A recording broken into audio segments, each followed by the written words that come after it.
A man vanishes after leaving his wife a voicemail filled with animal-like growling. Another accidentally records his final moments on voicemail while being robbed. And a Canadian traveler makes desperate calls to his family saying people are after him before turning up dead with no clear explanation. These are dark last voicemails you were never meant to hear. In September of 2015, Henry McCabe, a man from Minnesota, went missing under really strange circumstances. On the night of September 7th, Henry's wife Corrine got a call from him, the last time she'd ever hear his voice. The voicemail was very disturbing. We'll play a part of it here, but it's almost impossible to make out what he's saying, if he was even saying anything at all. It's mostly just horrible growling noises and yells for what may be help, but it's hard to tell. The message was about 2 minutes long. Corrine filed a missing persons report. The night he sent the message, Henry had been out at a club with friends. His buddy William Kennedy dropped him off at a gas station around 2 a.m. Shortly after that, he made the eerie call to his wife. Massive search began, but Henry was nowhere to be found. His phone went dead, his bank accounts weren't used, and there were no confirmed sightings. It wasn't until November 2nd, almost 2 months later, that a kayaker found Henry's body in Rush Lake, about 6 miles from where he was last seen. What's really strange is that there were no visible injuries. Authorities could never determine the cause of death. To this day, Henry McCabe's disappearance and death are a mystery. On May 18, 2001, 24-year-old Segun Farquharson ended up in the backseat of a car with 3 other guys outside a housing complex in Toronto. One of them was a friend, the other 2 were not. They wanted money from him, and the entire exchange was recorded. See, by accident, Segun dialed his own voicemail, and for 2 minutes, it picked up everything happening inside the car. 56 p.m. And he's done it. Where can I go? Where can I go? I wouldn't like you. Where can you go? Where I wouldn't like you, man. No, listen, call the dude on the phone right now. I'm gonna go get it. Shut up. Yo, I know. Yo, B, just go on. Yo, B, I'm gonna go get it for you, man. Pick up the phone. I'm gonna go get it for you, man. Where is it? Yo, B, just let me go get it for them, man.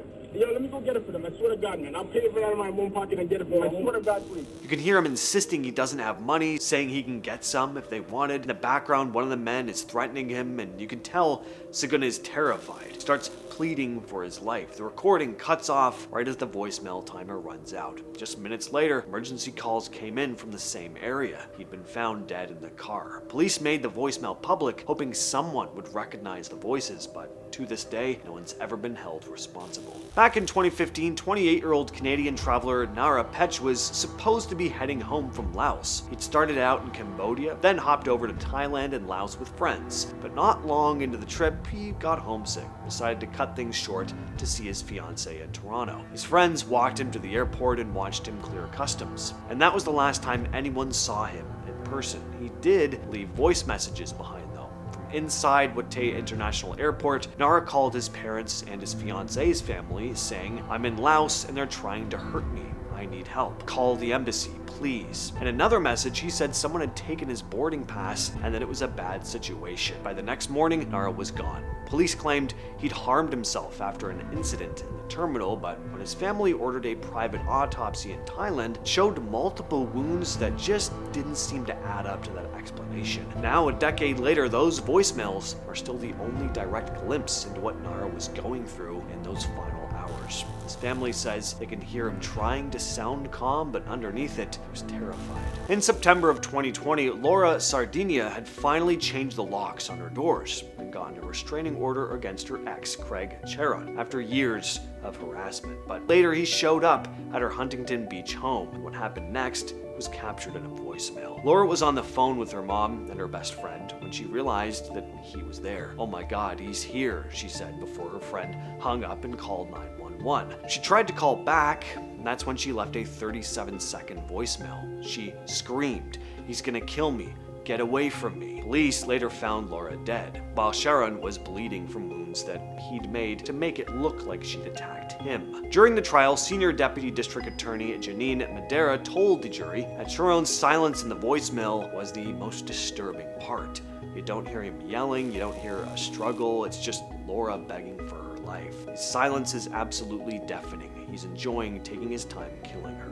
Bandera said. On October 25, 1999, in Colts Neck, New Jersey, two men were found dead in a mansion. Albert Alain Chalem, 41, and Mayor Lyman, 37, were known for their involvement in some shady business practices. Their bodies were discovered in the kitchen, lying face down. It looked like a professional hit job. A significant clue in the case was a voicemail left on Chalem's answering machine. The message, received around the time of the deaths, was, "Call me back. Emergency." It was very possible that this caller knew what was about to happen and was trying to warn them. Joe Logan, an associate of Chalem and Lehman, was one of the last people in contact with them that day, and was actually the one who discovered their bodies. Logan had previously met with Russian mobsters who were reportedly upset with Chalem, but Logan refused to testify before a grand jury. Case is still unsolved. In 2006, 23-year-old Maria de Fatima Ramos dos Santos was waiting for the bus in Fort Myers with her newborn son Bryan and a friend when a black SUV rolled up. The driver, a woman Maria didn't recognize, asked for directions to Pine Manor. Nothing unusual there, but the same SUV kept circling back, even following them after they got on and off the bus. Eventually, the woman said that she was lost,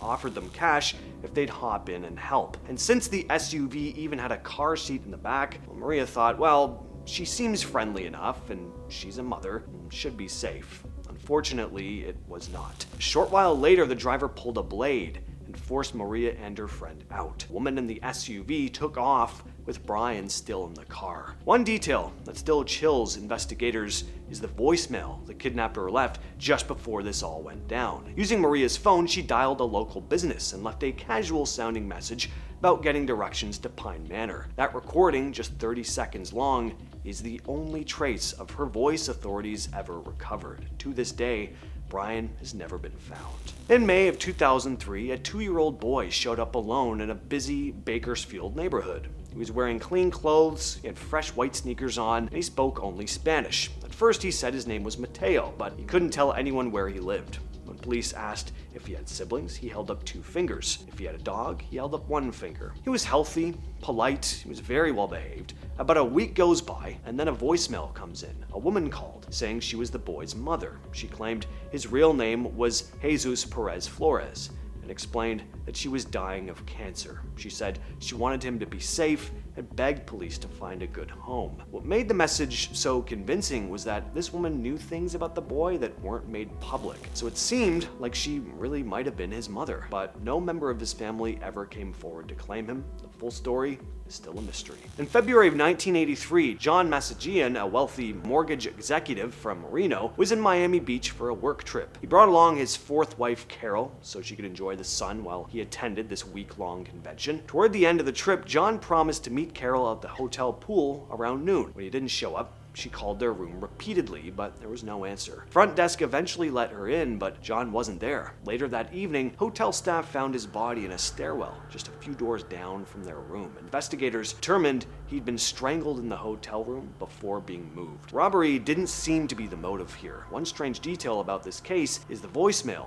Carol received the day before John's death. It was a mysterious caller who left a cryptic message saying Dick and Jeannie will be arriving in Miami tomorrow at 12:30. Police were never able to determine who the caller was or whether the message was connected to John's death at all. Carol was questioned about it, along with her past admissions of using illicit substances and stealing a guest's purse, but she denied any involvement in the killing. She took a polygraph which seemed to show she was telling the truth as well. To this day, the case is still completely unsolved. Michael McClain was a social worker on a night out in New Hampshire on April 20th, 2019. He was at a club where a fight broke out, and apparently he tried to step in and calm things down. Around 2 a.m., he called his boss and left a frantic voicemail. All he said was, "They're after me, more than one." Nobody knows exactly who he meant, why he thought he was being followed. Why would he call his boss? His phone last pinged near a McDonald's, just a few blocks from the club, and some witnesses said they saw him around there, but he never made it home. He didn't show up for work,